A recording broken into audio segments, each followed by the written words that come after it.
The story begins with the introduction of a man named Elyas, who was at his rent at the time. We are told that Elyas is one of France's former best special forces. However, in his last war in Afghanistan, all his troops were killed, and only Elyas managed to survive. Since then, he was traumatized and decided to leave the military, and Elyas continues to be unemployed today. Not long after, Elyas was seen getting ready because tonight he had an appointment with a friend at a bar. Arriving at the bar, Elyas was immediately welcomed by his friend, Hector. Apparently, Hector has a business in escorting. He also intends to give Elyas a job. Hector explained that a conglomerate family from Dubai was holidaying in France. They had rented a luxury villa and would spend a month in France. The family needed another bodyguard to look after their daughter. If Elyas was willing, Hector could immediately put Elyas on the job, especially since the salary was quite generous. However, hearing the offer, Elyas seemed uninterested. He left, leaving Hector behind. Pour toi. Très très bien payé. Sur un truc. In the morning, when Elyas returned to the rented house, he was surprised by the presence of the landlord, who was already in his room. He wanted to collect the rent because Elyas had been in arrears for 3 months. Elyas asked the man for time and promised to pay off all his rent next month. After that, Elyas, confused about where else to find money, finally went to Hector to accept the job offered last night. There, Hector again explained his job, to be a personal bodyguard for the daughter of a Dubai conglomerate family. Hector gave Elyas a mobile phone and asked him to contact him immediately if anything happened at work. Long story short, Elyas went to the luxury villa rented by the Dubai conglomerate family to start his job. Before starting work, Elyas was gathered with 3 other bodyguards and given a briefing by Jamal. We are told that Jamal is a member of the Dubai conglomerate family. While Jamal was briefing the bodyguards, a woman named Amina arrived, who turned out to be Jamal's sister. Amina's biological daughter, or Jamal's niece, Noor, appeared not long after. Jamal explains to Elyas that his job is to escort Amina and her daughter, Noor. Amina is the 6th wife of the richest oil boss in Dubai, while Noor is the daughter of the oil boss. Jamal asked Elyas to look after them as best he could while on holiday in France, and he didn't want anything bad to happen. After understanding his duties, Elyas was taken to a room that served as a mess for the bodyguards. Elyas was dressed in his bodyguard uniform like everyone else. An hour later, he went to the swimming pool to watch Amina, who was swimming. After finishing swimming, Amina asked Elyas to accompany Noor to lunch. However, Noor seemed uncomfortable with Elyas' presence, as she didn't really want to be escorted by anyone. Pas faire souffrir les innocents. Later, Noor went outside to feed her pet dog. C'est là, c'est là. Oui. In the afternoon, Elyas received a package sent by a courier. When she saw the gate open, Noor ran out on her bicycle. Noor.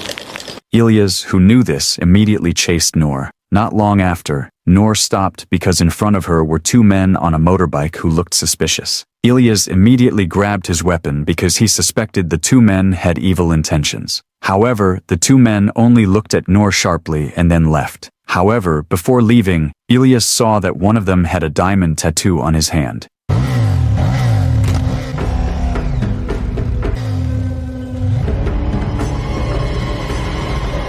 Quickly, Elyas brought Noor back into the villa for fear that there were kidnappers who were targeting Noor. After the incident, Jamal gathers Elyas and the other bodyguards. Here, Jamal scolds Elyas for taking Noor out to play. Elyas tries to explain that it was Noor who ran out, and he only chased after her to save her. However, Jamal still doesn't believe him and warns Elyas never to take Noor out again.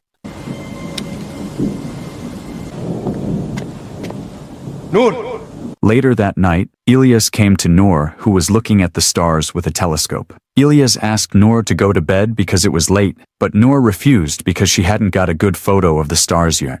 Noor then apologized for the incident earlier in the day because it was her fault that Elyas had to be scolded by Jamal. From then on, Elyas and Noor became closer. The next day, Jamal and Amina were seen arguing. Apparently, Amina wanted to take Noor out shopping like everyone else. However, Jamal forbade it because he was worried that bad people wanted to kidnap them. Soon, Noor came and said that Jamal had no heart because Noor and her mother were like birds in a cage who were not allowed to go out. After arguing, Jamal finally agrees, as long as they are escorted by Elyas.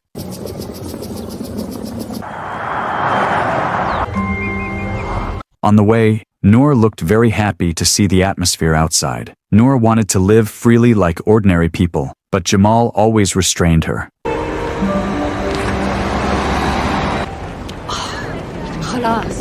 Long story short, they returned to the villa after they finished shopping. Elyas took them home quickly because he worried something unwanted would happen. Elyas was stuck in a long traffic jam on the way home at a red light. However, at the same time, a motorbike suddenly stopped right beside Elyas' car. The person riding the motorbike had a diamond tattoo on his hand, just like the person who intercepted Noor yesterday. Realizing something was wrong, Elyas immediately stepped on the gas, and a chase ensued.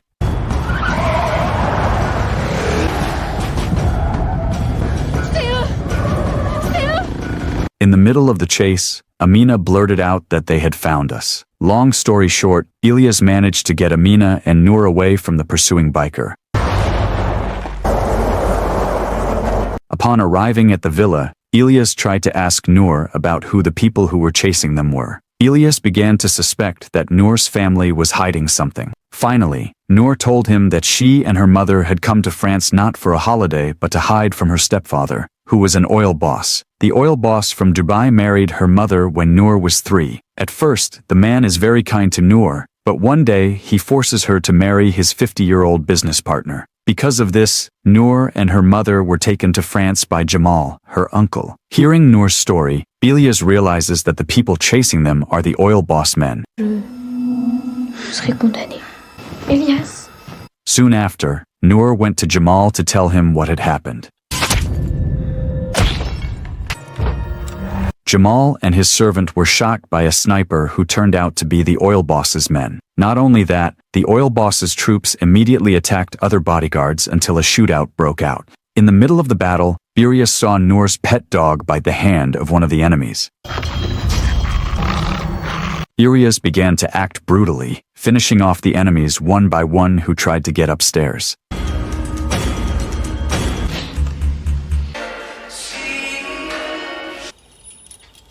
ما في أي أثر للهدف.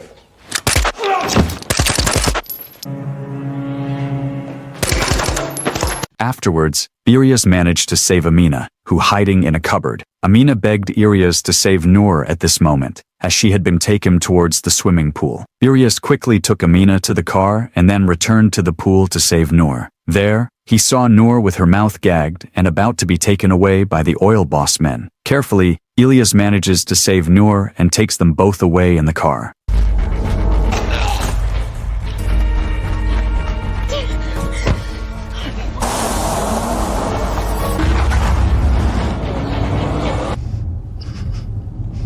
On the way, their car was again chased by a car. Luckily, Elyas managed to overturn the car.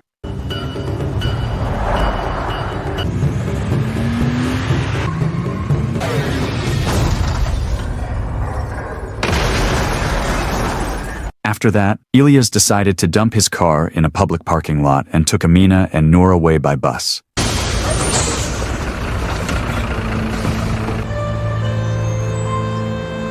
They finally arrived at a slum, where Elyas met a woman named Megan. As it turns out, Megan is Elyas' adopted sister. She then invited Elyas, Amina and Noor to enter her house. A few moments later, Elyas was seen being cared for by Megan's friend. Meanwhile, Amina gave Megan 2 rare diamonds as gratitude for giving them shelter. Je crois que je sais pas faire autrement.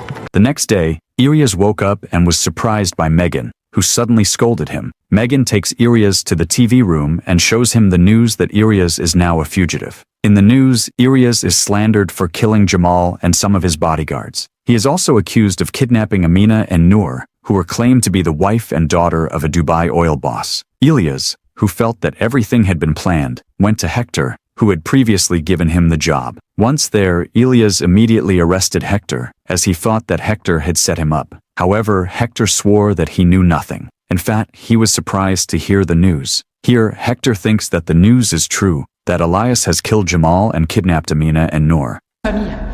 Le père, la mère, la fille, tous. Ils les ont montrés aux infos. T'as pas vu les images? In the end, to prove it all, Hector invites Elyas to go to the luxury villa right now to check the CCTV. Arriving at the villa, Elyas was surprised to see that the villa was very neat and had no bloodstains. In fact, yesterday the villa was very messy because it became a place of war. Then, Elyas and Hector went to the CCTV room to play yesterday's footage. In the video, it is clear that Elyas slaughtered all of Jamal's bodyguards and then kidnapped Amina and Noor.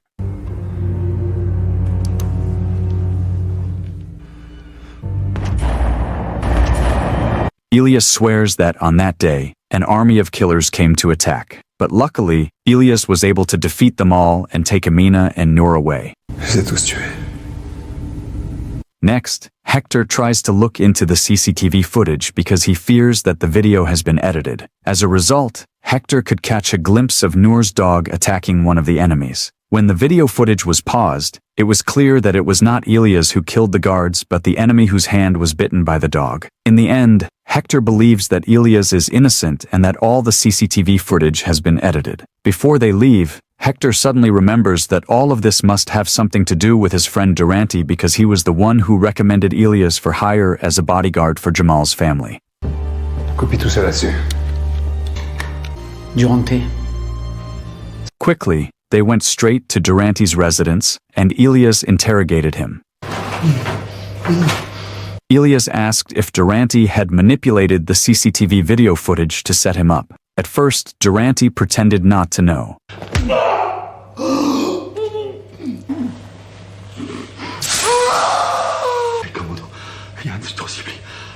However, after Elyas gave torture, then Durante confessed. Durante said that he manipulated the CCTV footage because he got a big payment from the oil boss, Noor's stepfather. Hearing this, Elyas immediately finished off Durante without further ado.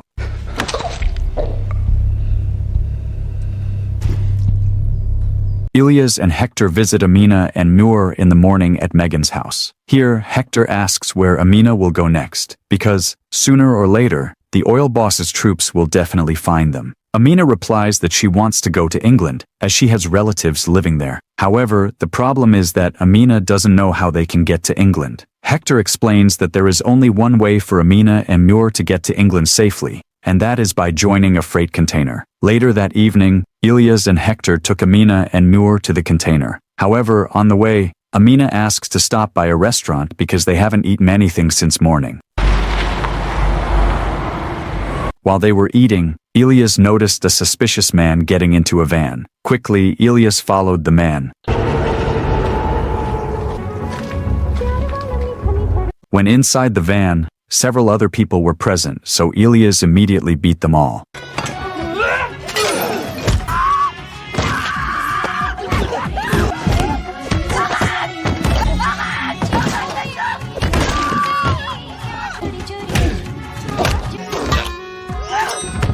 After successfully knocking them out, Elyas checked the arm of one of them. There were dog bite marks on Noor's arm, which meant they were the oil boss's men. After that, Elyas asked Hector to immediately take Amina and Noor to continue their journey. Long story short, they have arrived at the container that will take Amina and Noor to England. When they got into the container, it turned out that Amina and Noor were not only there but many locals who wanted to try their luck in England. However, for some reason, Noor suddenly felt bad and did not want to park with Elyas. As a result, Elyas decided to come with them to the UK because, in France, he was also a fugitive.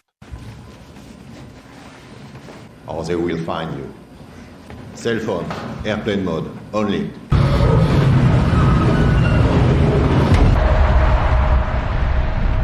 Three hours later, the container car suddenly stopped, causing everyone inside to panic. C'était quoi ça? C'est rien. Elyas asked Noor and Amina to stay calm, as he was sure everything would be fine.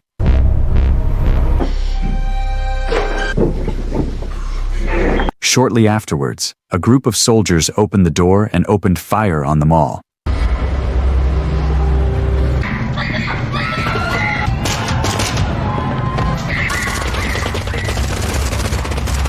The troops then take Noor away, as they are the oil boss's men. Amina is also seen being killed because the oil boss only wants Noor to be married off to his business partner. After the troops left, apparently, Elyas still managed to survive because he had previously taken refuge behind another person's body. Elyas could only remain silent when he saw Amina, who had died. Then he immediately left the container because soon, the container would explode.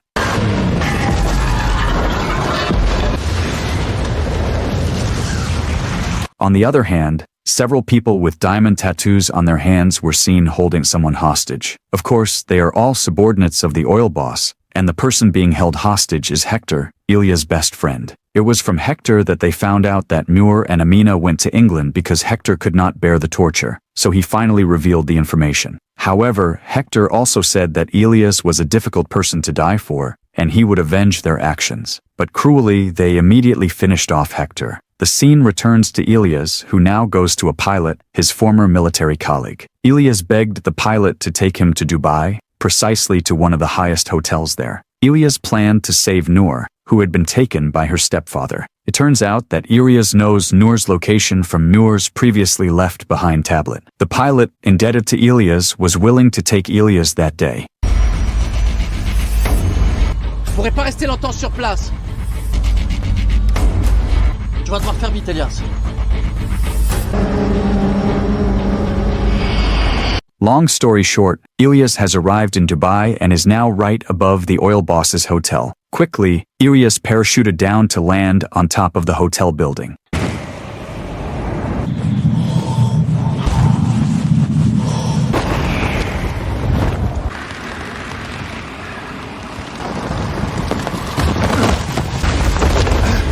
Then, cautiously, Elyas entered the building to find Noor. Elyas unhesitatingly took out the two guards in front of Noor's hotel room.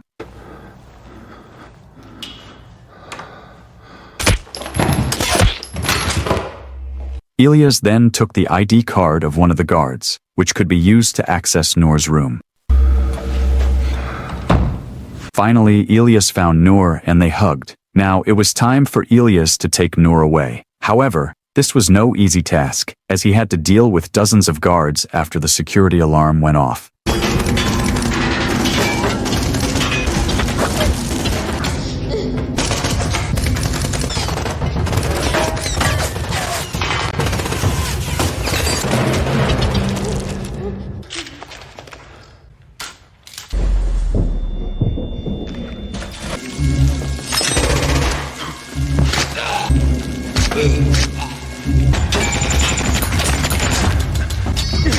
After all the oil boss's men were taken down, Elyas planned to take Noor to escape by carrying her. However, as they were about to exit the lift, the boss's right-hand man got in the way. A fierce duel ensued.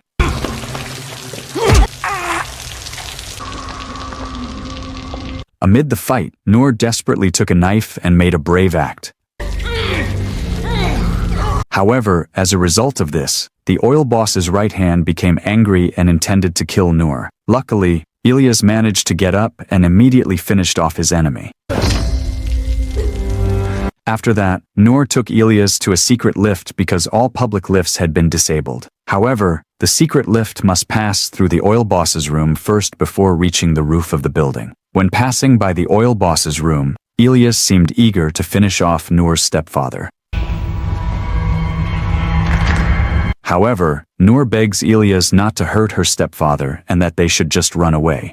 Allez. Allez, viens. Soon, Elyas and Noor reached the roof of the building, and Elyas again used a parachute to bring Noor down.